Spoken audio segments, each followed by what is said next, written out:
then I will call to order the SKIP Executive Board meeting for Friday, August 21st, 2026. Dorsal, would you please call roll?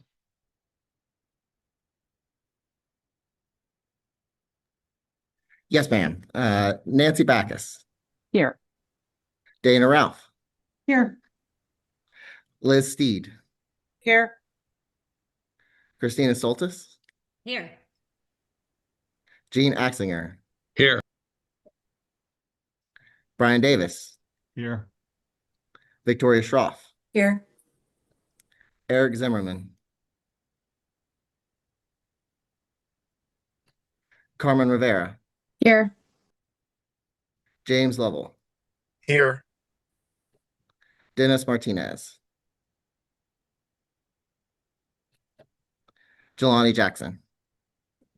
I'm here. With 10 members present, you have quorum, Chair. Thank you very much, Dorsal. All right. So we are also joined this afternoon by a member of the SKIP Advisory Board, and I believe that is Rumi Takahashi. Rumi, if you, I see your name on here, if you would like to introduce yourself or, hello, Rumi. Okay, Rumi is here. Is there anything you would like to say, Rumi, to the group?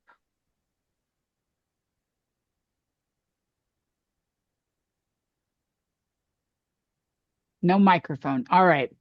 He's listening, though, and has nothing to say. Well, we are honored to have you with us today, Rumi. So thank you for joining us, and also thank you for your work on the SKIP Advisory Board. And then Dorsal, if you could help us acknowledge and welcome the members of the staff working group. Certainly, Chair. Going based off of the names I see on the list, Angie. Hi, Angie Mathias, Long Range Planning Manager for the City of Renton, here supporting Carmen Rivera. Thank you. Anya. Afternoon, everybody. Anya Zupancic, Human Services Manager for the City of Burien, here supporting Liz. Matt. Hey everybody, Matt Torby, Community Development Manager, City of Maple Valley, here supporting Councilmember Schroff. Laurel.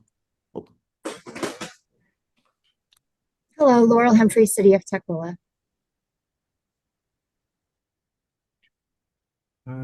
Names are hopping around. Michaela. Michaela Daffern, I use she, her pronouns. I'm with King County, and I'm here supporting Jelani Jackson. And not a member of the staff work group, but always welcome, Megan. Hi, Megan Itzame, City of Auburn, Government Relations. I believe that is everyone, Chair. All right. Thank you, Dorsal. Here. Yes. Sorry, Dorsal, Marina is in the webinar side. If you would be okay to promote her, that would be great. Thank you. And I also see Councilmember Martinez is over there as well. I will promote.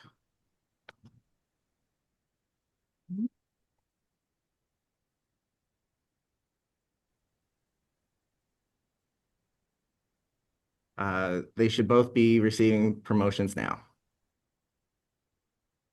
Thank you.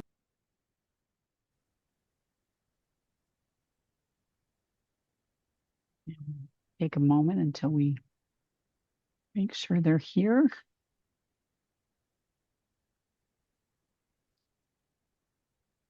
Councilmember Martinez. And there's Marina. Wonderful. Hello. Welcome. All right, Dorsal. So moving on, agenda modifications. I know of one agenda modification, and I just kind of sprung that on you at the last moment. But there is, are there any other agenda modifications that you're aware of? No other agenda modifications I'm aware of.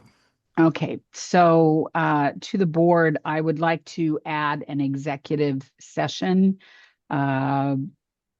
And it would be under, let's see, RCW 42.30.110, subsection G, to evaluate the qualifications of an applicant for public employment or to review performance of a public employee. And I believe we need to have a motion to amend the agenda to add that. So I would entertain a motion to add an executive session. So moved. Second. Thank you. Thank you. We have a motion by Councilmember Martinez and a second by, was that Councilmember Schroff or Victoria? I'm going to go by first names. It was Victoria. No, Wonderful. it wasn't me. Oh, it wasn't you. I'm so Although sorry. I- Oh, it was I thought- Christina. All right. Thank you. So we have a motion and a second to amend the agenda to add an executive session. Is there any discussion? All those in favor of adding the executive session to today's agenda, please say aye. Aye. Aye. Aye. All opposed, please say no. All right. Motion passes. So after we do public comment, I would like us to move into executive session. Dorsal, if you can accommodate that. Yes, Chair. I have, when we get through public comment, I have a Teams meeting set up and I can go through some instructions real quick. Wonderful. Thank you so much. All right. We will move to public comment. This is the time on the agenda for public comment. Do we have anyone either physically there with you, Dorsal, or anyone online that is expressing an interest for public comment? And if you are online, please use the raise your hand function at the bottom of your screen to be identified. I see no members of the public wanting to make comment, Chair. All right. Wonderful. Thank you. All right, then, Dorsal, I'm going to ask you to give us, excuse me, the information that we need to be able to move into an executive session. I believe the one piece of information I just need from you, Chair, is a rough estimate of how long you anticipate the executive session to go. But I will send out an email invitation just to the SKIP Executive Board members. I will ask that you either mute or you leave the Zoom webinar and move over to the Microsoft Teams meeting space where there won't be a staff person able to support, but if you email me with technical questions or concerns, if something comes up, I should be able to help address the IT aspect of things. But yeah. And I think it would be preferred that we just leave this meeting because there's always the risk of not being muted. And it is an executive session, so we would be violating that. So, all right. And the executive session, I would say, would last 15 minutes.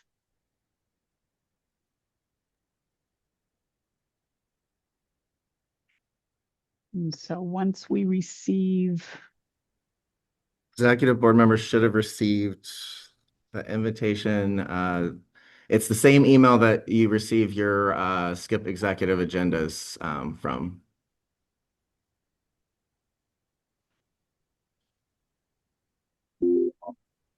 Waiting for mine. yeah, I don't have it yet.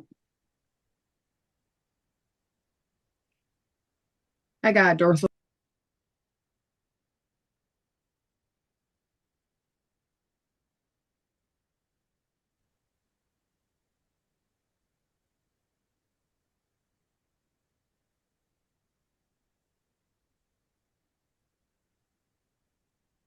I believe I've also received mine, but it says it came in 13 minutes ago. So maybe before. Oh, I have mine. We're in- Dorsal, is this a Teams meeting?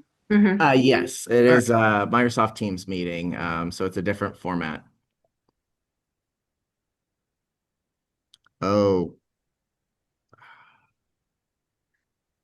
Here we go. I think I may have messed up the settings. I'll have to quickly join to allow you access to the meeting, and then I'll have to disconnect. Unless Mayor Backus, you might, since you're City of Auburn, you might be able to join directly. I think I'm joining now, and then I can view the lobby and allow people in. Perfect. Thank you, Chair. Okay, I'm still waiting for my invite, so maybe mine's just slower. It's not going to come through your email, I don't think, Dennis. If you can look at your calendar, there should All be right. a meeting notice there. All right, let me check.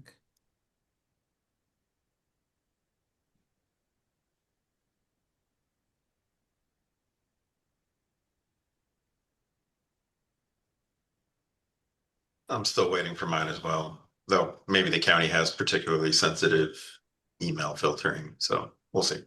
I'll also forward it individually. Some filters don't like emails sent to multiple people at once.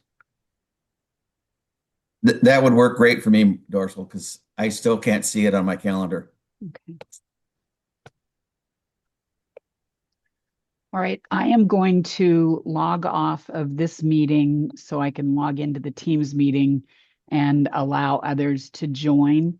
So hopefully I will, let's see. So we're still waiting for Victoria, Jelani, Dennis, Jean, Christina.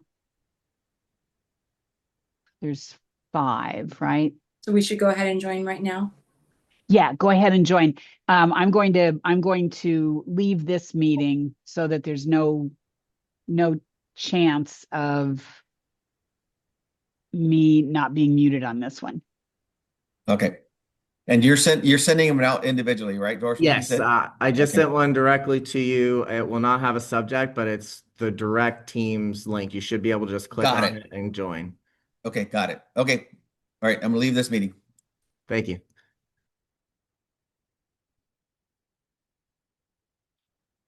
I did the same for you, Jelani. Has it? Okay.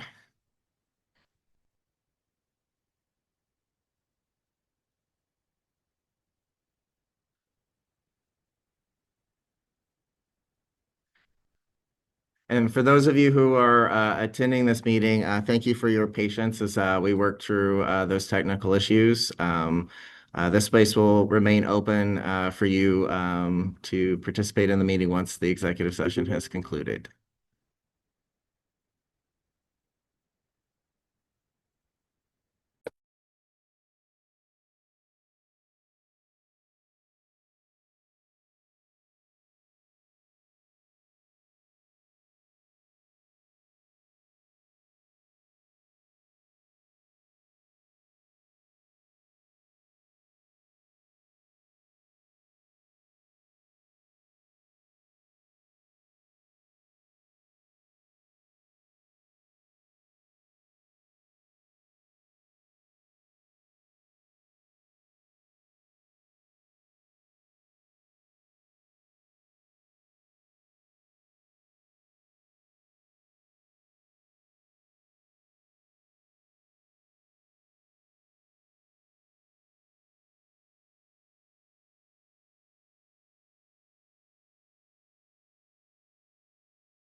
Well, I don't think I got the link. This is James from CTAC.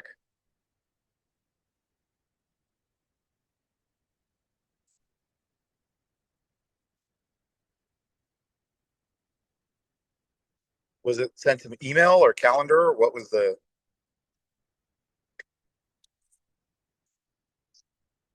I'm not able to hear you.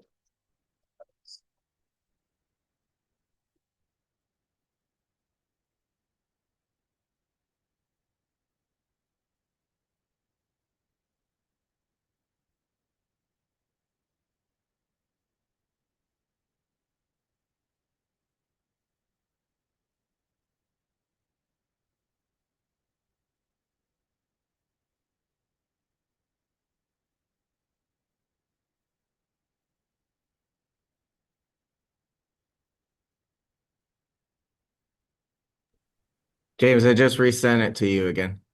Okay, thank you.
Just wanted to announce that the chair has informed me that they'll be extending the executive session by 5 minutes. Anticipate that they will return around 1:37 p.m. Based off of the clock I have here.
almost back to full capacity.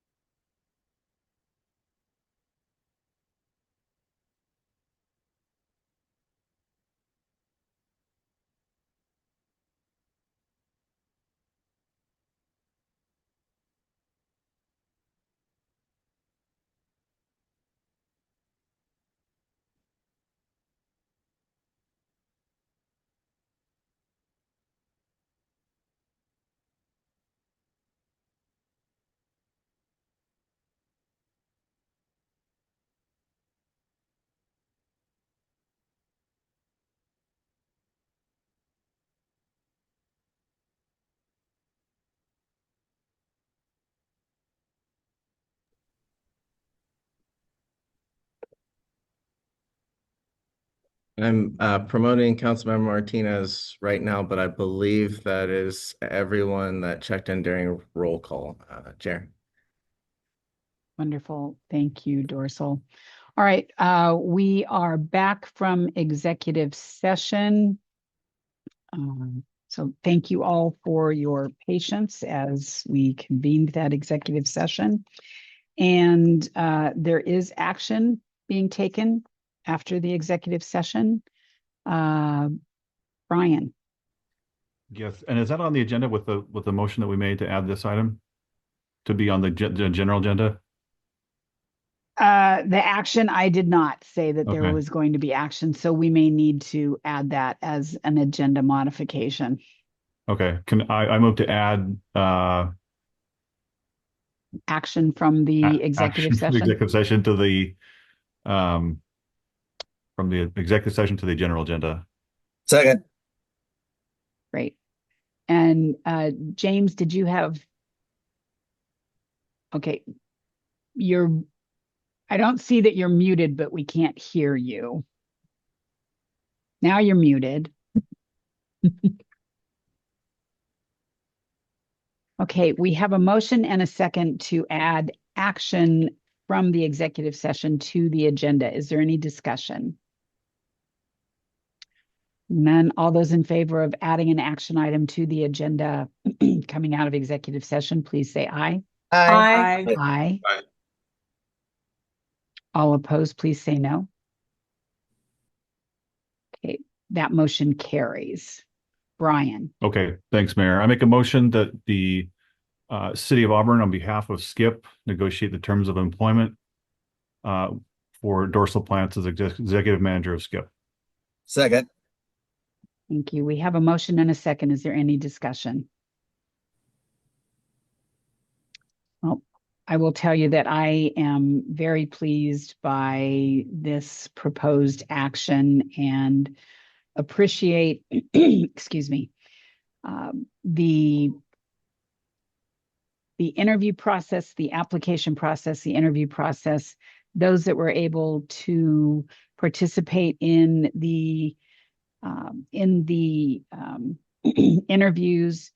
And I also truly appreciate Dorsal stepping into the role in the interim for these past several months and doing an amazing job of all of the work that two people are typically supposed to be doing in one person and doing it well. So Dorsal, I want to say thank you for all of your work and your continued support of Skip and belief in the work.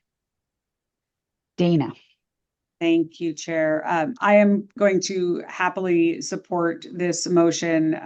Also, having been on the interview panel, we had two very solid candidates. Dorsal rose to the top in those interviews, was very, very pleased with his engagement with the panel, but more importantly, over the past many months in this interim role, the amount of work and thoughtfulness that Dorsal, you've put into this, and as Nancy said, the doing two jobs at once, but always with a smile and always with a willingness to take on that added piece. I'm going to very happily support this motion today. Thank you. Any other conversation? All right. All those in favor of the City of Auburn working with Dorsal for the position to hire him into the position of executive manager on behalf of Skip, please say aye. Aye. Aye. All opposed, please say no. Motion passes. Congratulations, Dorsal.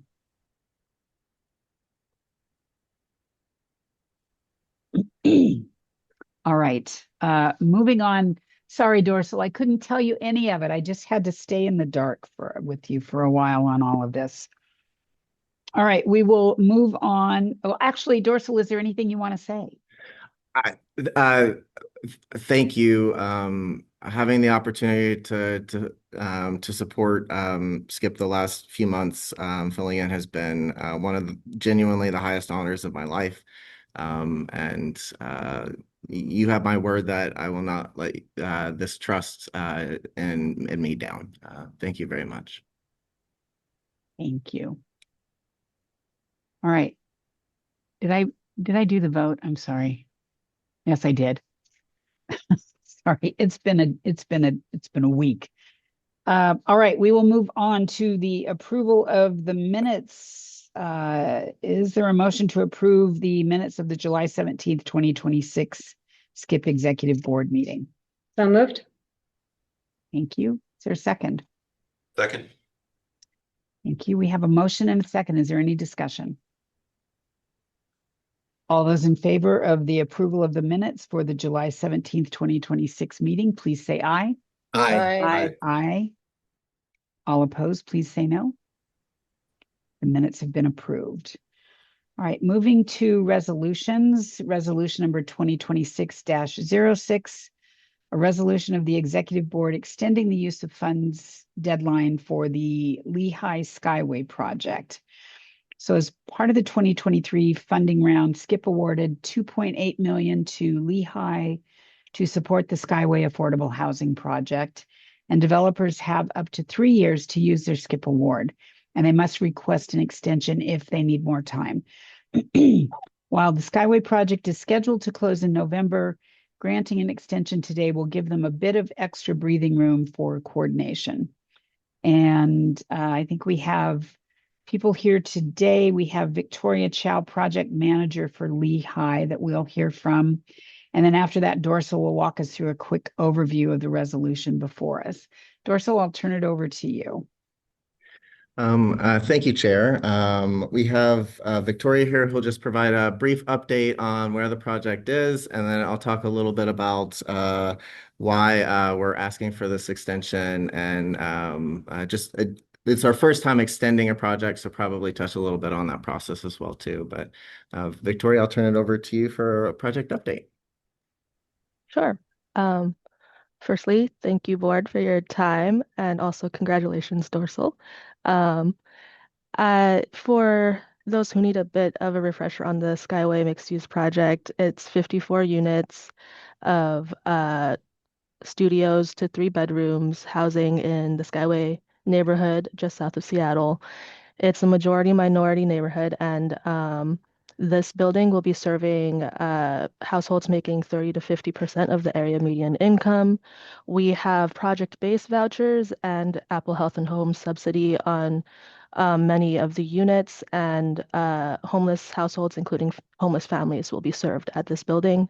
There will be an early learning center on the first floor, and we have county, SKIP, state, and tax credit support for this project. At the beginning of this year, we began seriously diving into the investor request for an investor process, and we were met with quite a few challenges.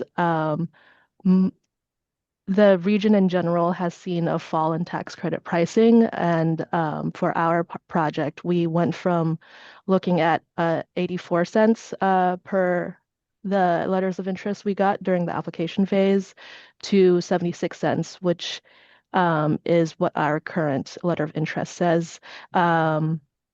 Our investor that's on board is the National Equity Fund, and they've been working with us to get started on the underwriting as we're trying to figure out this funding gap.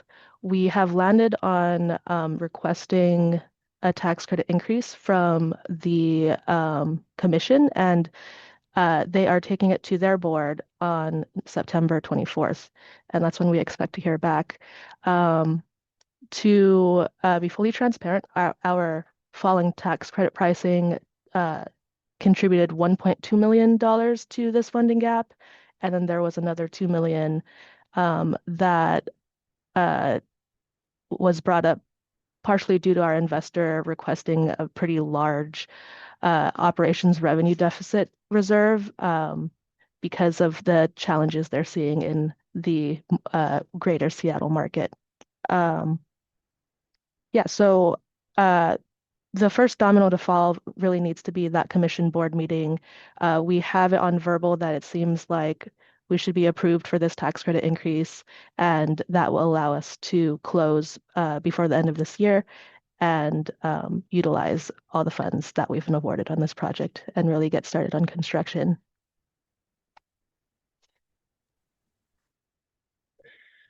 Thank you, Victoria. And I just want to reinforce the equity credit piece. This is not something that's unique to the Skyway project.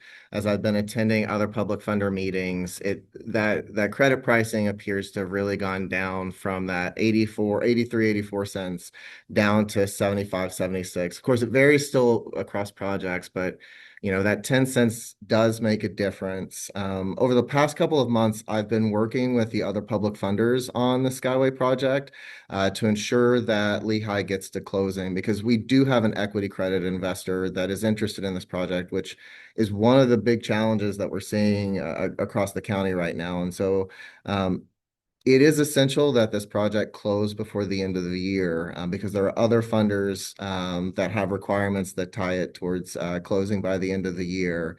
So it's possible that we could not extend the funds, but by doing this, it gives both Skip and LIHI an opportunity once we close in November to not immediately rush into fund disbursement, but to make sure that we're doing all of the due diligence that we should be doing before we're dispersing funds. Otherwise, they would need to be dispersed by February of 2027. The advisory board did vote to recommend extending the deadline by just 1 year. And so we will know by November if the project is able to close and move forward or not.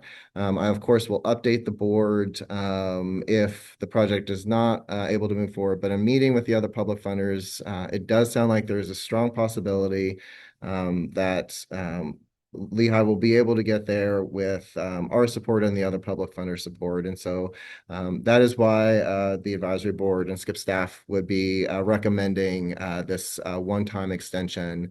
To just briefly touch on our Housing Capital Fund guidelines, because this is the first time we've done it.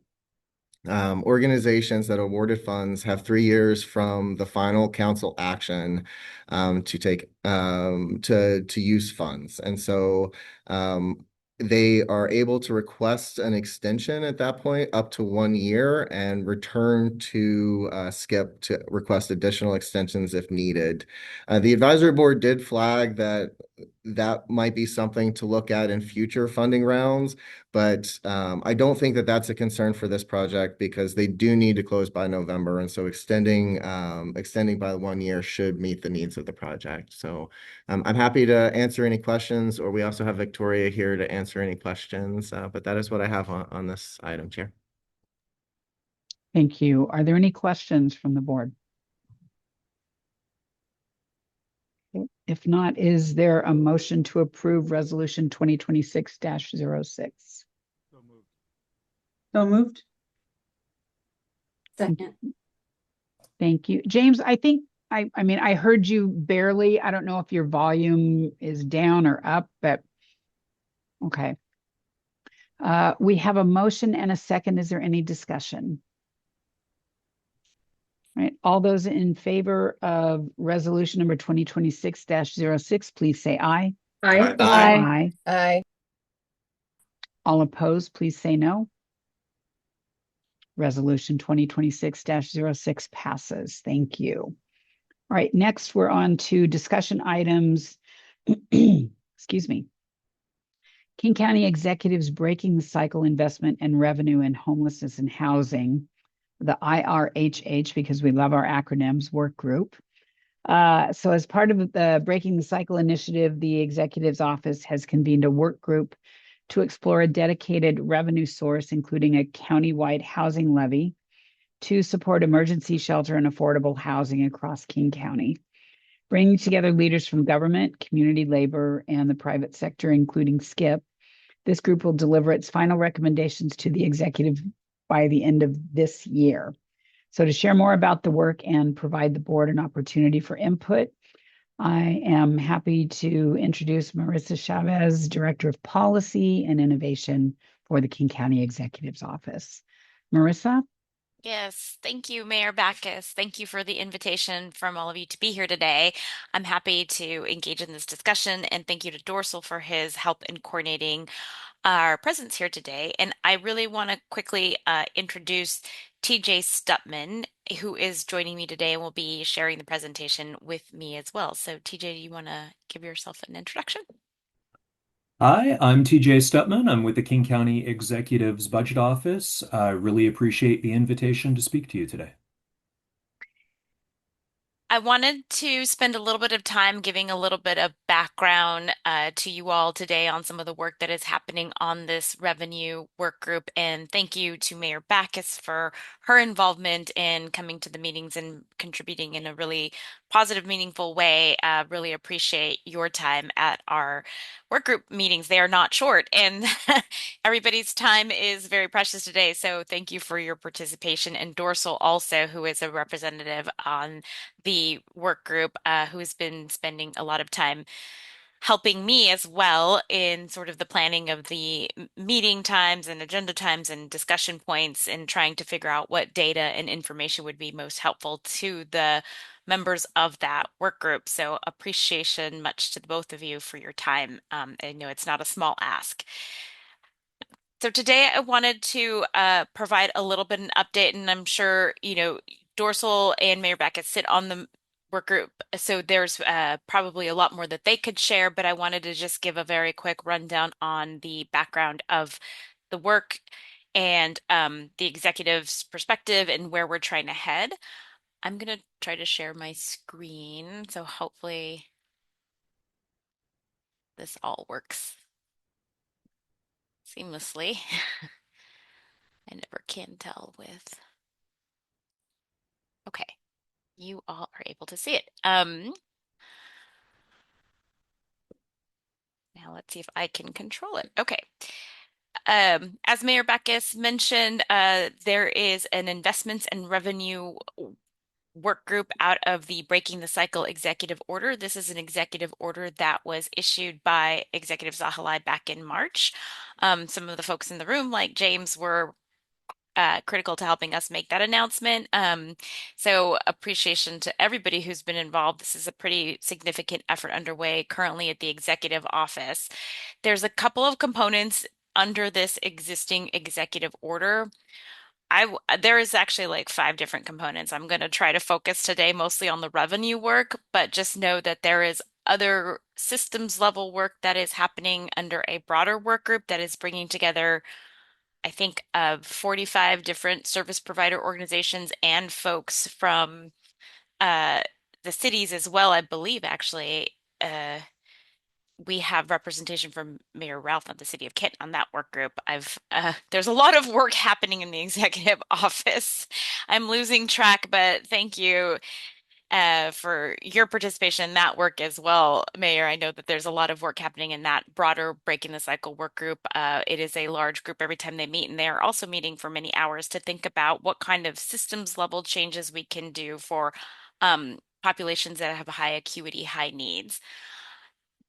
Dovetailing to that work, there is this investments in revenue group that is happening to think about what types of other investments could the county bring to this work, because a critical piece that you will see in those conversations of the larger Breaking the Cycle work group, housing all different types of housing, but housing is a linchpin. It's a foundational linchpin to being able to treat folks who are on the streets or in mental health crisis, behavioral health crisis. So because we know housing is one of those linchpin foundational pieces, we are trying to investigate ways that the county could explore different mechanisms for bringing more resources to the table.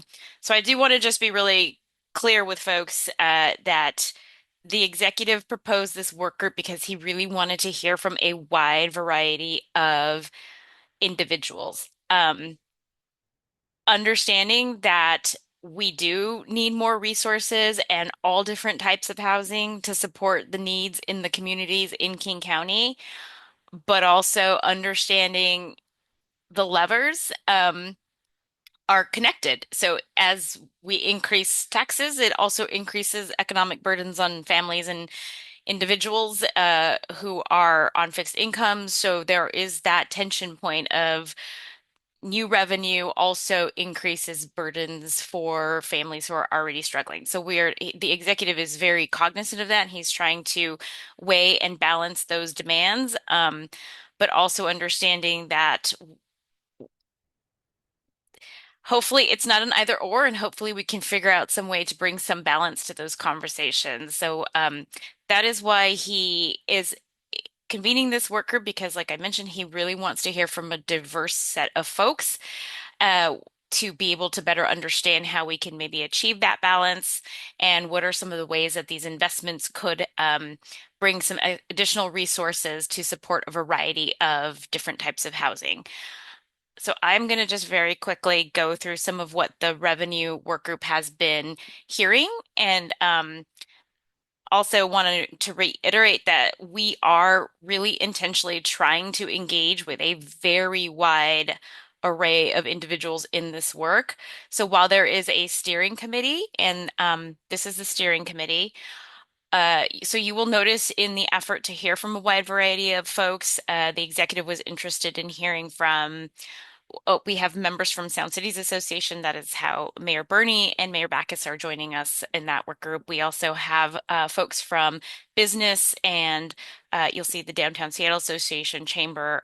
We also have some elected officials on the steering committee. So while the steering committee is a little bit of a smaller group, the intention is to have extensive outreach and information sharing with a much broader array of folks, which is why we are here today with you all. And we are doing this in multiple spaces. We are going around meeting with a variety of groups of folks to update them on the work, to try to convey what we are aiming for and to hear feedback from folks as we're considering sort of next steps in any sort of proposals. So we are very busy, and that's also why I'm here with you all today. I would love to get feedback from you all. So like I mentioned, one of the main objectives of this work is to think about what kinds of revenue sources we could utilize. This is specifically the charge that has been given to the steering committee, and we're also taking this back out to folks in the community like yourselves. When we're thinking about revenue sources, the executive is interested in hearing about potentially new revenue sources like an affordable housing levy, but also rethinking some of our existing revenue sources. So we have Best Starts for Kids levy. We have a VSHSL levy.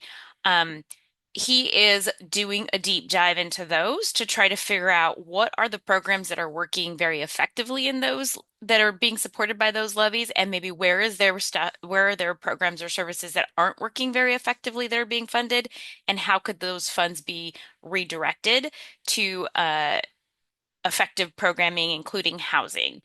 So like I mentioned, he is interested in thinking about new revenue sources, but also not that's maybe that is not the case. Maybe a new revenue source is not the answer, but maybe it's redirecting some of our existing resources, or maybe it's a combination of both.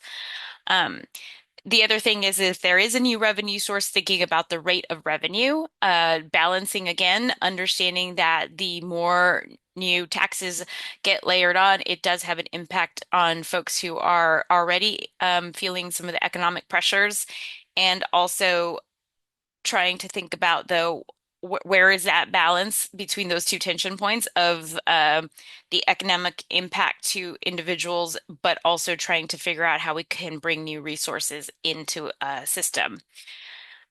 And then also, what are the recommended investments that any revenue sources could go towards? And I will have a slide later on to show you what the steering committee has been thinking about when we think about this sort of opportunities for investment across the entire spectrum of housing supports. So really quickly, this is just sort of the timeline. This is a very quick timeline. The executive order asked for a report with recommendations back to the executive by December. You can see down here at the bottom with this external engagement, these are all of the external opportunities that we're doing, meeting with folks around small tables like this one to take back to the steering committee. And these are sort of the general topic areas that the steering committee is trying to cover in their meeting once a month. And the hope is to try to get to some draft recommendations by November. I know Mayor Backus expressed some pause at the timeline, and I totally agree. It is fast. It is everything in the executive office feels very fast paced right now. So we are trying to move quickly and swiftly to bring some change, but we will see how far we can get. Oh, this is again just some of the places that we have been reaching out to in terms of listening to different voices, presenting to the Arch Council of Elected Officials. So glad to be here today with SKIP Council of Elected Official or Governing Board. So great to have that outreach point. Have talked with the Downtown Seattle Association, a lot of the HDC affinity work groups that bring together a lot of the different kinds of housing providers. And also, we are working to do some more in-depth engagement with Sound Cities Association in September. So we'll be presenting to Sound Cities Association. Sorry, I should put a title slide here. But one of the things that the steering committee has gotten some information on, and this is where the next part of this presentation will go into, which is thinking about the existing impact of revenue to homeowners or to individuals, because everybody pays these tenants, homeowners, everybody pays them. So thinking about the impact in terms of our existing tax levies is one piece that the work group is grappling with, and then the other piece is the investments piece. So those are the first two questions of like, what is the dedicated revenue source? What is the rate? And then the other side of that coin is what are the investments? So today I just want to, this is why TJ is here, because he is our tax expert. I hate numbers. I am horrible at math. So I can't even barely add 10 plus 10. So TJ will help walk us through some of the information that the steering committee members have gotten, which is a very quick look at sort of the current existing county levies, rates, and impacts. The other piece that I do want to flag, and I completely understand that right now we are focused in on sort of the county aspects of that because that is where we have information most readily available to us. I understand that each city, each jurisdiction has all their other taxes and revenue sources that they layer onto that. So that is taking a little bit more time to get to, but AJ Foltz over at Sound Cities Association has been a great partner and is ready and willing to step in and provide us some of the research that they have on those levies. So at some point we will start to combine. It just takes a little bit of time. But today TJ will talk to you about some of the county pieces of that. So I will kick it over to you, TJ. Thanks, Marissa. And I love numbers, and I could probably talk to you all afternoon about property tax levies, but I'm not going to. I have 3 slides. I will go through them quickly. I'm happy to field questions and follow up on anything if there's additional information that Marissa and I can bring back to the group. But the slide that you're looking at right now is just what we have for the county levy, the King County property tax levy. And Marissa had spoken to the fact that there's a lot of different components here, but most of these have dedicated functions. There's only one levy that you see on this list that is purely discretionary. The county can decide exactly how to use the general fund levy. Okay.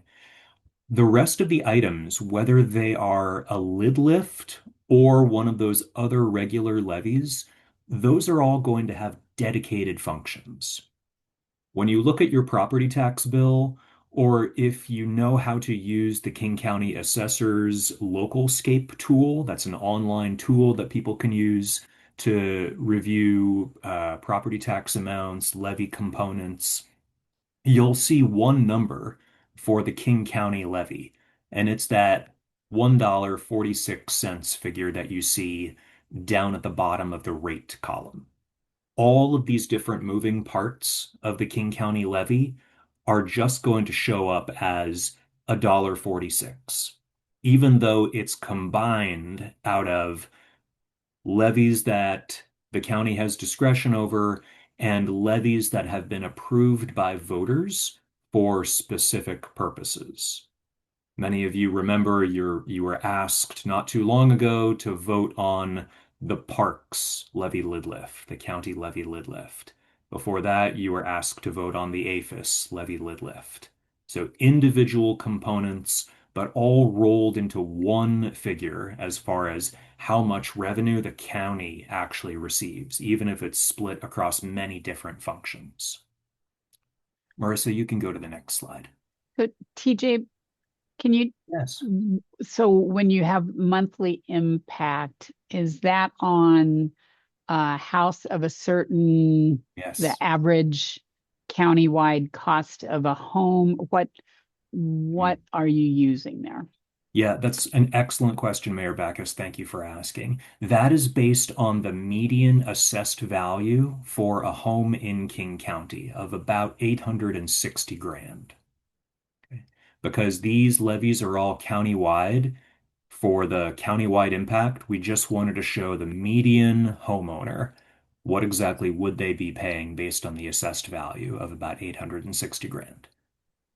It'll be different depending on your assessed value, but the rate is going to be the same because of uniformity across the entire county, regardless of whether you're on Vashon Island or in Enumclaw.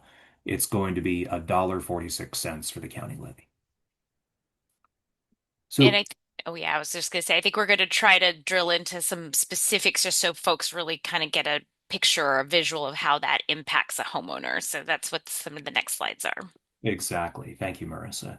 So what we did to make this a little bit more real is we took two different tacks. First, we looked at a few different properties, one in Renton and one in Auburn, that are valued around the same amount. So both of these homes, which by the way, I chose completely at random, they're both residential properties. They're pretty close to the downtowns of Renton and Auburn, and they're both valued around 620 grand. Okay, so two different properties, one in Renton, one in Auburn, but the next slide will demonstrate what exactly those homeowners are going to be paying when you include not just the county levy, but all the different levies. So you'll notice that second row titled county, that's the exact same figure that we looked at a couple slides before. It doesn't matter if you're in Renton or in Auburn, the county rate is going to be the same. It has to be uniform within the taxing district. And the same applies for the state levy, the port levy, the library levy. All of those are going to be the same, regardless of whether you're in Renton or whether you're in Auburn. But then those rows that I've colored in red, the city levy, the local school levy, the fire district levy, and the hospital levy, those are going to be different. Not because the rate isn't uniform, just because those two properties in Renton and Auburn are in different taxing districts. Obviously, they're in different cities. They're also in different local school districts, local fire districts, and only Renton has a hospital district. So when you look at all of the different components, they're going to total up to a different amount. Okay. Now, you might ask, like, why exactly do those differ? The districts are obviously going to be different. What matters when it comes to the setting of the rate itself is usually the amount of assessed value. Okay. So Renton has about twice as much assessed value within the city borders as the city of Auburn. So the city rate is lower in Renton than it is in Auburn, just because Renton has a much, much bigger AV base. The total amount of revenue that the cities collect is pretty similar. The reason that it's similar is just that Renton has a lower rate, a much higher assessed value base. Auburn has a higher rate, a lower assessed value base. The total amount of revenue collected based on those is pretty similar. So that's just a high level overview of what we are looking at when we're looking at property tax levies. Different taxing districts, uniform rates within districts, different rates depending on where exactly the property is, just because of the intersection of different taxing districts.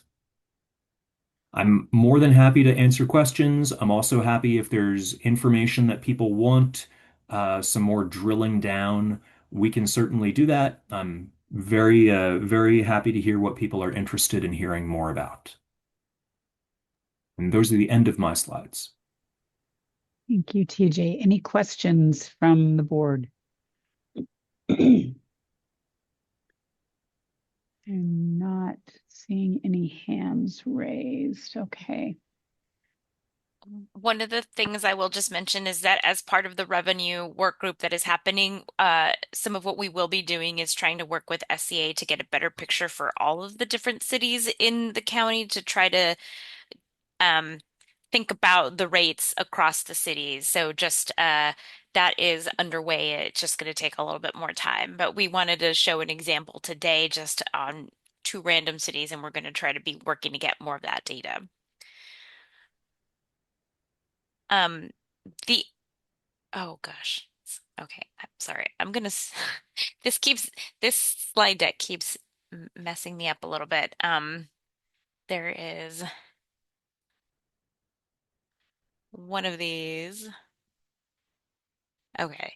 Oh my goodness. I don't know what you all can see now. Okay. So the other component of the revenue is then the discussion about the investments. Like I mentioned, we are considering the entire spectrum of housing investments, and we've been trying to bring data to the steering committee to think about the entire spectrum of investments that are potentially feasible with either existing levies or with a new levy. It starts all the way from emergency housing and shelter. There's all sorts of different models here, congregate, non-congregate, micromodular, that's like the tiny home villages. What we've tried to also capture for the steering committee is this second piece, which is when you're thinking about each of these investments on the spectrum, what are the needs? It's capital, operating services, for example, for housing and shelter, which makes the total amount investment into those housing projects pretty significant. So that's what these dollar signs are trying to signal at the bottom here. Permanent supportive housing or supportive housing, there's different projects that fall under this. So one of the things I do want to highlight is that when we're thinking about the needs, King County DCHS staff did a housing needs assessment that signals that the biggest gap where we have in our housing production is in the 0 to 30% AMI. Probably not surprising to most folks, because as you look at that band of AMI, those are where we see some significant investments of dollars, because it is not a one-time capital. It is often capital operating and services to make these projects work. So when we are identifying what the needs are as well, and like I mentioned, the housing needs assessment across the board and under comp planning processes, under like what is available to individuals, it's the 0 to 30% AMI where we're falling pretty significantly short in the production. There's reasons why. Mostly because it is costly. It takes significant investments for public support. So we have these models. We're also, there's the affordable rental housing where we see actually quite a in terms of production, this is typically where we're seeing a lot of our investments going, the 0 to 80% AMI. But we are bringing to the steering committee sort of the both sides of that, which is not just new production, but also the preservation of existing units. So for example, in talking with Dorsal, he provided some information. Just in South King County, you have 3,200 units that are potentially going to expire in the next 10 years of affordable housing. So when we're thinking about regional needs, South King County has some of the more naturally occurring affordable rental markets, but that there has been purchase of units so preserving sort of those units of affordability is a key, I would imagine would be of key interest to South King County area subregion, along with potentially some of these other investments. But we're just trying to think through the regional differences as well. Then there's also the affordable home ownership. That's mostly new projects. Capital is really needed. And then the other part of the spectrum, which rental assistance and stability services, this is like rental assistance, rapid rehousing. This is again trying to get upstream a little bit more in the prevention. And when you think about this, the investment for rental assistance is also not as much as the investments needed in, say, emergency housing or shelter housing. So we are trying to think through all of the menu of investments.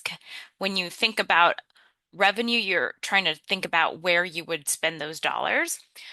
So that is one thing that the steering committee is grappling with, and so are all the folks that we're talking to in terms of how you spend these dollars.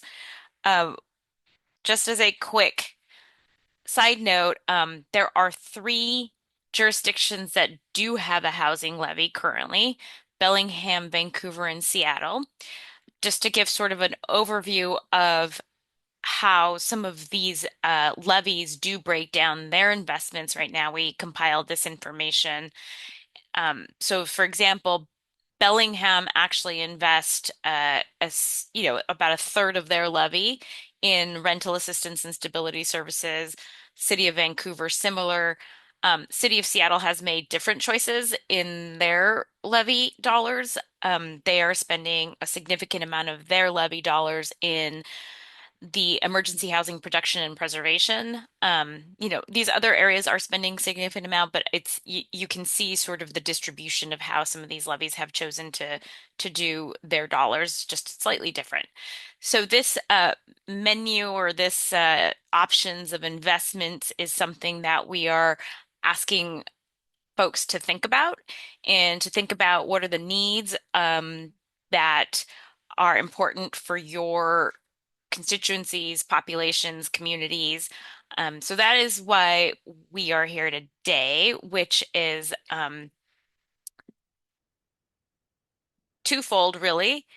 Just wanting to hear from you all about anything that we should also be considering, or what are some of your perspectives of highest needs, or considerations for the various investment options. Really anything that you all really want to have feedback or input in the process that this work group is doing around investing around exploring a new investments and what are some of the highest priorities when you think about your communities. That is one thing that's one of the reasons why we're here today. So we'd love to get any feedback from you all. Or we can just continue to keep you updated, but would love to hear from you all some of your feedback.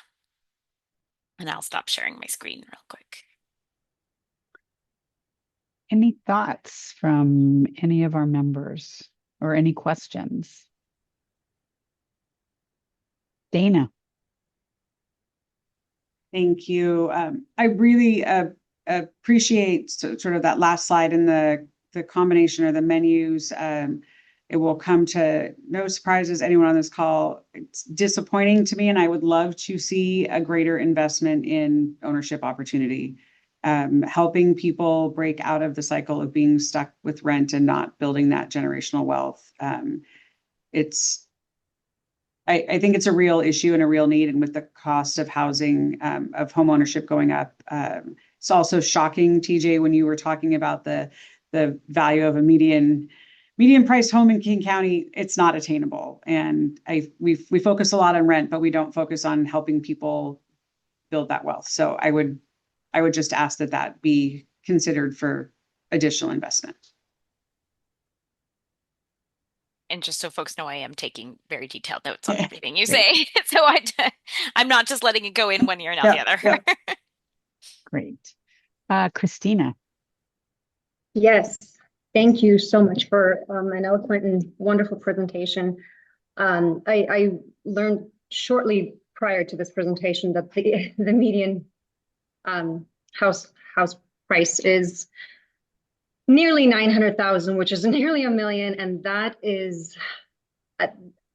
absurd. That's out there, and a lot of that is not, somebody may have not paid that, but their property rose, right? And so with the property, we have property taxes that rise and other costs. And I'm going to say the more unpopular opinion, perhaps, but I'd like to tread lightly in introducing new taxes. I've spoken to a lot of the community in the last few months, and they're burdened by the stacking taxes, tax after tax after tax, and they're all good. I mean, they're not, do we need more affordable housing? Absolutely. Can we combat the rising costs? I don't know, but I would really, really encourage and like to see some reevaluation of what is already coming. And I know you talked about this in the beginning. I would just put a little bit more weight towards the, reassessing what's already being collected, what's already being taken out of the pockets of our constituents, because it's a lot. It's a lot, and a lot of people are drowning, and a lot of senior citizens are going to have to move out of their homes where they've lived for 50 plus years. They don't know where they're going to go, but they can't stay there anymore. And I'm a little bit passionate about this, but I'd like to see some real reevaluation of funds. And so, and we talk about this, the entire purpose is breaking the cycle, right? So we don't want to come full circle to where we've taxed people out of their homes, because that's a very real thing that's happening, and maybe not for everyone, but there is certainly a small percentage, and we don't want to, I'd like to see them, stay where they are and not end up on the streets. So I would really love to see what we already are collecting, just maybe reevaluated. Thank you so much. Thank you, Christina. So I will tell you that you and I have made similar comments in the last meeting. I wasn't able to attend the first meeting, but in the last meeting, I said almost identical to what you are saying about where are we spending housing dollars already? How well are we doing with those dollars? Right? Because I don't like asking for another penny until we can prove that the dollars we're already spending are being spent in an appropriate manner. So I don't know that what you're saying is unpopular. I think a common sense approach, and I will tell you, it's what I'm trying to bring to my role at the table. While we have Skip, and we certainly believe in housing, affordable housing, there is a tipping point where one more thing is too much. And so if we do move forward with something, it needs to be well thought out and with a very specific plan in place so that the metrics can be shown of this is how these dollars are being used. These are the number of people that are being housed. This is the rental assistance, because most people that I come in contact with, really their question is, when is there going to be something for me? Right? When is government going to help me? I work hard every day. I pay my taxes. I can barely afford my house payment, or I can barely afford groceries, or whatever the topic is. When is government going to help me? And so I ask that we try and help people identify themselves in this ballot measure, if it goes to the ballot, right? Of where are we helping the everyday person who just doesn't feel like they can catch a break, or that they are being overlooked. Jean, I'll get off Thank my you. soapbox now. I just want to echo both Christina and Nancy's comments. We twice tanked a public safety levy in Des Moines, and it is over the issue of affordability, and so we really do need to look at this. And I just wanted to echo the sentiments that have both been said. Thank you. Thank you, Jean. James. First, can I do an audio check? Yep, we can hear you. Better now. Yay! I switched to a different camera. I've switched from a phone to a laptop to a camera to everything. Anyway, so I mean, I think I ought to do my usual round of disclosures. I think most folks know that I work in housing and homelessness. I manage contracts with Jelani around health through housing, which is a councilmanic county fund. I also do stuff with county funding directly around homelessness and all these things. So that's my day job. But I'm really speaking here, obviously, as a member of the executive board, as a SeaTac city council person.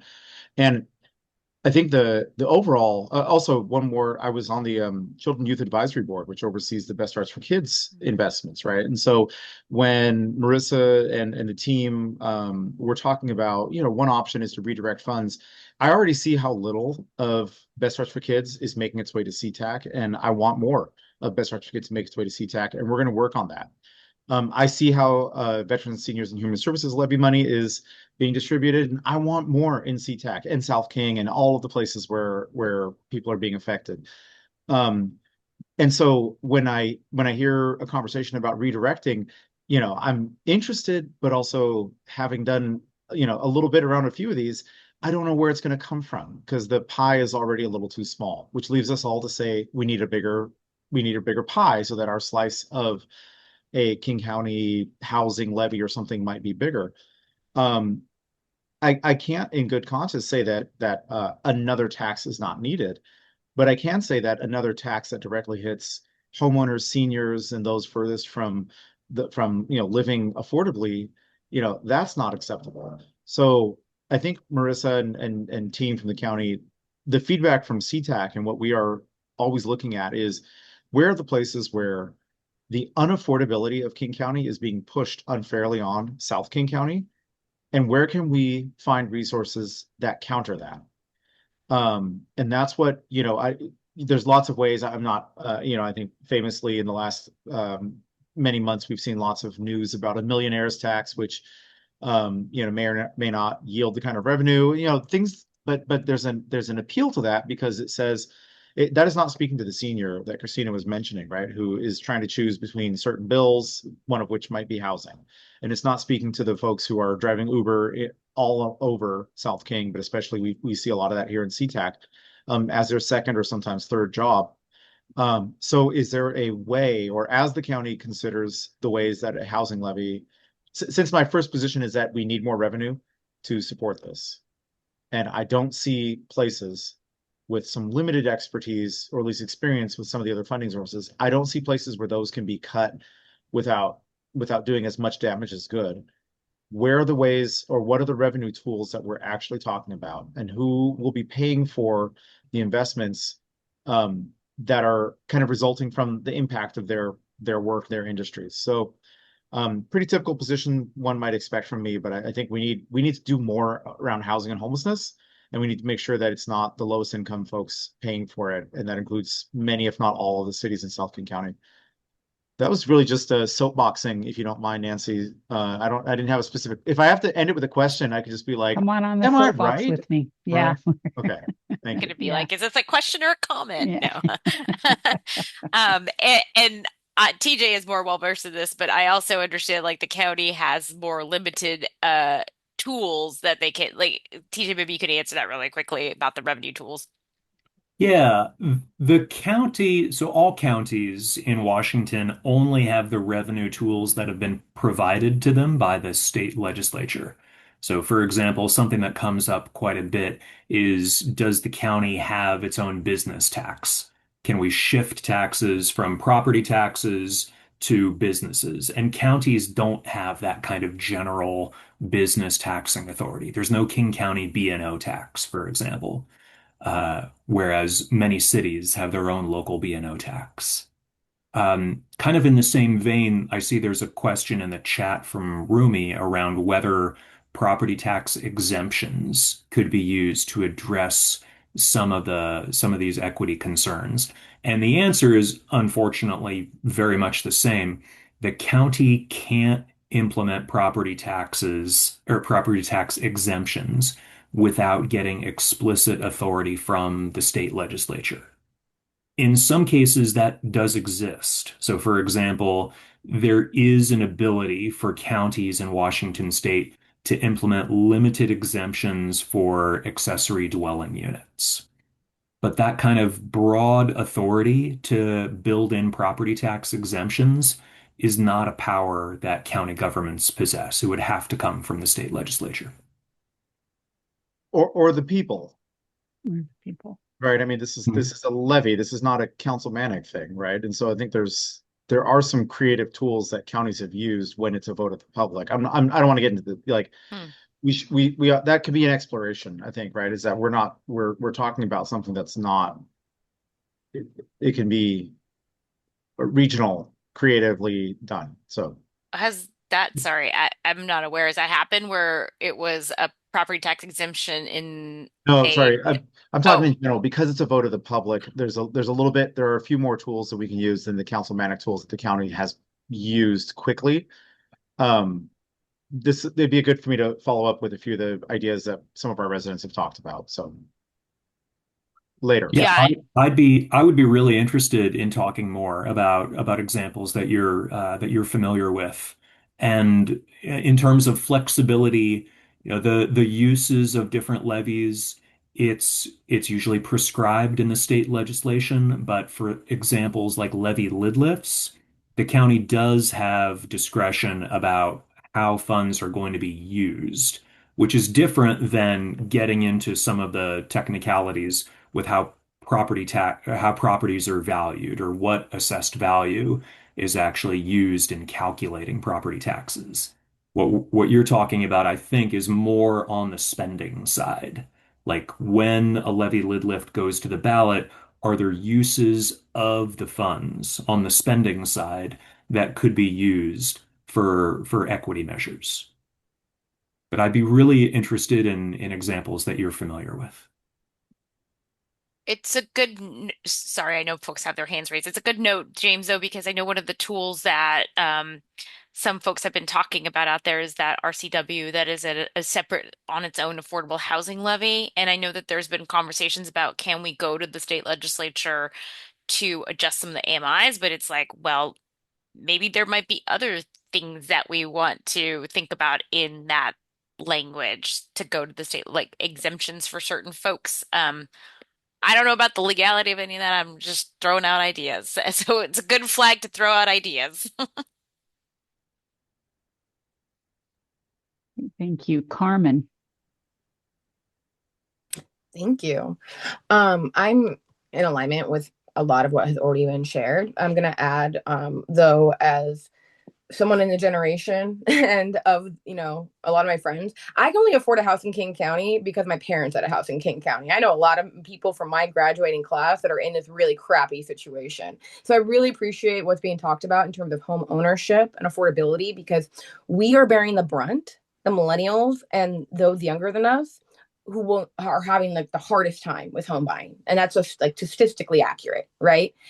And that is because upside down tax revenues. And I really appreciate this conversation, because I really hope the executive in King County will be advocating for more progressive tax revenues for Washington State after hearing this conversation, because I am tired of the levies. I am tired of the property tax increases. I know a lot of my constituents are as well. My city, we are so apprehensive. We can't even do our own levy because King County has a levy almost every single year, and it's obscene. Right. And please forgive me. I was waiting so patiently. And at some point, I think I may have lost my patience a little bit.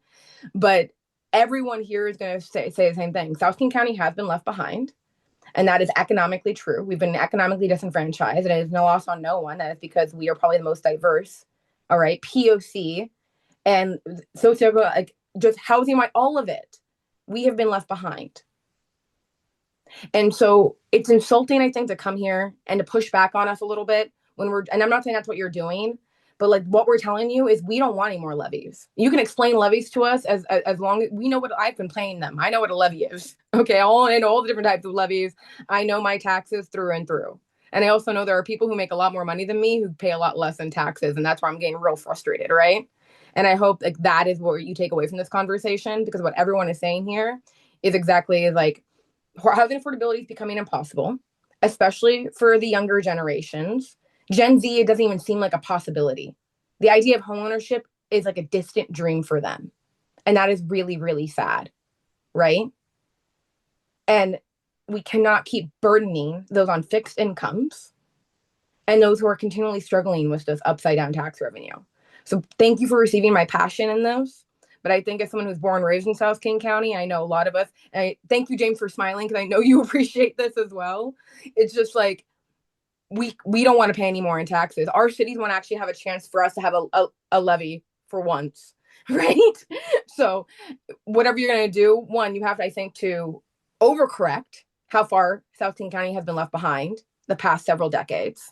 So that should be at the forefront, right? And breaking the cycle is reparations and restoration for the damage that has already been done and how we've been left behind, as well as the overcorrectness of how certain places have gotten a little more tender loving care than we have, and what that's going to look like that doesn't overburden those in low and middle class, because that's my biggest takeaway. So thank you. Thank you, Carmen. Victoria. Thank you. Of course, I'll lend my voice to there is levy fatigue out there, and it would be wonderful if there was another tool at our disposal. But I did want to just bring it back around to things that we would like to see, what our needs are in Maple Valley, and I think a lot of South King County. 100% echo the affordable home ownership. That's what our city is really hoping to help create, and we need help with that. And the other thing is if you go to lowest AMIs, that's the other thing that we have the most difficult time with. We don't have infrastructure in our area. We don't have metro. We have like literally one bus line. We don't have services. We don't have the things that we need to support those lower AMIs that we do really want to create housing for. So that would be a takeaway from our little corner of the county is we need help before or in conjunction with or somewhere around if we're going to be able to attract that kind of affordable housing. We're going to need a little help with the infrastructure, and absolutely yes on the affordable homeownership opportunities. So thank you for being here and listening to us and giving us the opportunity to share with you. Thank you, Victoria. Dana. Thank you for the chance to add to. I'm going to start with, I think that, and I feel really compelled to put this on the record. So my skepticism or my experience started my comment sort of halfway through the thought. I think that we have not ever been able to get the county to step back and miss a levy cycle. So I started with it's a foregone conclusion that this is going to happen and we're going to have to deal with this. So if that's the case, this is what I'd like to see. But I want to go back and make sure that the whole thought is there, that I am 100% on board with what nearly everyone just said, that our residents are exhausted and they don't have the resources and they don't have the means. And I would much, much rather have us start this conversation at how are we spending what we have? How are we not asking for more money? And so as everyone was going, it's like, man, I sure hope that they didn't think I was like weighing in going, yay, please add another levy. It was really I would never think that. It was really coming out of a place of this is going to happen because no matter what we have said collectively or individually for the last many years, that's where we've ended up. So please put my first tally mark in that. I'd really love us not to do this. That would be my hope. But if we end up there, then ownership is where I'd like to see it go. Thank you, Dana. Other comments or thoughts? I mean, as you can tell, Marissa and TJ, very passionate group. I mean, that's why we are part of SKIP to begin with, because we do believe in affordable housing. It's just in South King County, it is a real struggle because a majority of the affordable housing has been built over the decades in South King County, which means assessed values do become less, even as you showed, TJ, in your slide about the assessed value in Auburn versus the assessed value in Renton. The further south you go, the more of the affordable, or at the time it was built, the low-income housing was pushed to South King County. And we believe in affordable housing, but when you talk about the average house in King County being north of $800,000, that's not affordable. And it's really hard. A ballot measure will probably pass. It won't pass in South King County. I can assure you it will not pass in South King County. But similar to as goes Seattle, so goes the county. As goes the county, so goes the state, right? So there is, if Seattle, who also, as we've joked before, hasn't met a levy that they don't love, if it passes in Seattle, it will pass. And everyone who voted no, who is being forced out of their homes at some point because they just can't afford the property taxes any longer. And it's not the property tax exemptions, right, that come out of the assessor's office. And Rumi, thank you for putting your comment in earlier about support low-income homeowners through property tax exemptions. There's just a lot on everyone's plate right now. And I know I'm not saying anything that is shocking to either one of you. It's just the reality of where we are in South King County and throughout the county, but SKIP is for South King County. So we're just sharing with you the passion of taking care of the people that we serve. No, I appreciate that. And the city of Seattle, it's not just any levy lift, it's any tax. I don't know what is going on in this. They have not met any tax that they don't seem to not like. It's just No, I interesting. mean, the library bond passed it, what, 70+%. Yeah, it's a very different scene in the city of Seattle. I definitely understand that. It's its own unique scene. Well, I very much appreciate the feedback and the input. Very much, I think we will go back and also maybe try to collect some additional data. I know, and Mayor Backus and Dorsal, you're probably aware of this. We haven't really presented probably as much numbers or thinking around the home ownership opportunities, so we can go back and do that homework specifically in like thinking about South King County and what is. I know I've been meaning to connect with. We did connect with the homeownership affinity group through HDC, but also understanding that doesn't represent everybody. So I know I'm trying to connect with Habitat as well to get their feedback, but we'll have to do some a little bit more of a deep dive into the homeownership opportunities and doing a little bit of some homework on our end to see where we are supporting some of those home ownership opportunities in existing revenue sources. So definitely heard that. And we'll also definitely hearing the property tax levy fatigue and how that also impacts your own ability to pass your own revenue sources for your own needs in your own community.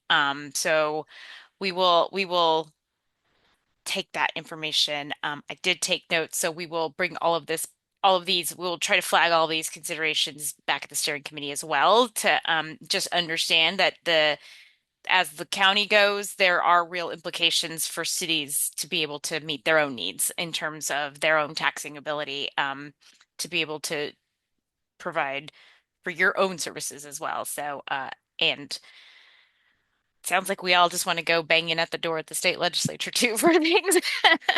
So maybe we'll have to coordinate that For as well. so many things, for so many things. I know. We will have to think about that because I'm not sure how successful we'll be there, but good to know. Thank you all for taking the time to share your thoughts and your feedback. And if anything else pops up, Mayor Backus and Dorsal are sitting on the steering committee. Feel free to reach out to them or me or TJ if there's any specific questions you want around any of the revenue or any of our thinking around sort of the investment dollars and sort of the projections of what it takes to actually do some of these projects, whether it be with new revenue or existing revenue. Definitely heard James's feedback about these other resources are pretty stretched, but we are just know that we are doing a deep dive right now into all of BSK funding as that levy renewal comes up so that we can try to think about ways that we can, but like I said, the executive is very interested in investing in things that work. So we got to do a deep dive to see if everything we're funding currently is working. So we got to do our own homework as well. So we are putting that lens out there as well, even on BSK. So appreciate the feedback. And thank you to Dorsal and the mayor for having us here today and coordinating us to be on the agenda. Thank you, Marissa. Thank you, TJ. We really do appreciate your work on this and your willingness to listen and to take back the feedback that has been provided. Thank you. We have a lot of work to do. A lot. Thank you. All right, Dorsal, we have 9 minutes left and we have 3 agenda items. What would you like to get to? Because we're not going to be able to get to all of them. Yes, Chair. I would propose that we postpone the legislative priority flyer and the sub-regional credit update until our October meeting, partly because that is still very much a moving conversation. So that gives me more time to be better prepared. Wonderful. And I can do the Q2 report kind of as part of the announcements, and I think we can get through the rest of it and still get everyone out on time if that's okay. Excellent. I like that idea. So please, so we'll go through the Q2 progress report. I'm not gonna, you all know what the quarterly progress report is. I'm just gonna turn it over to Dorsal for him to share. And I will just quickly pull it up. Just want to share that, the second quarter of 2026 was definitely continued time of transition and just, real focus on maintaining the mission and the focus of SKIP. We did successfully launch our 2026 Housing Capital Fund round. We have 5.5 million available. I completed 13 pre-application meetings, and we have potentially 8 applicants eligible to apply this coming year. We've also continued to do some of our contracting work. The board voted to amend the Victorian Place 2 and the White River apartment contracts, as well as SKIP staff continue to income certify homeowners at the Millers Creek site. We are up to 17 certifications with one pending me doing that work a little bit this afternoon and Monday morning. A couple of other things that we did just to highlight too. SKIP staff did support several of the SKIP cities, 6 total SKIP cities completing Opportunity Zone 2.0 support letters. We're anticipating to hear back from those applications within the next couple of weeks. And additionally, the SKIP Advisory Board did engage in its annual community engagement activity in the month of June. We worked with the Department of Commerce, the Northwest Universal Design Council, and Age Friendly Seattle to hold a listening session. The Evergreen Sustainable Development Standards are being updated this year, and that includes a section 1.03, which includes accessible or universal design elements in housing. And so we held a listening session to provide feedback to Commerce directly from residents living in affordable housing on how to better support disabled communities living in housing. One thing that I do want to note just quickly as a change, and please forgive my scroll, but I did modify the bottom of the budget to better reflect the Housing Capital Fund expenditures. You should more easily be able to identify how much of the Housing Capital Funds have been distributed in the calendar year, and then also how much of the funds have been distributed over the life of the fund, just to give you a little bit more information about our annual approach. And then finally, there are, of course, project status updates for all of the projects that we have currently awarded. I did remove the TWG project Pandian at Star Lake since we did rescind the awards. That is no longer on the list. So if anyone asks, that's why. But that's what I have for the Q2 report. I will, of course, send it out to the staff workgroup members for distribution after this meeting, but happy to answer any questions about the Q2 report. Thank you, Dorsal. Any questions from the board? All right. Let's move to announcements. So are there any board members who have announcements for the good of the order?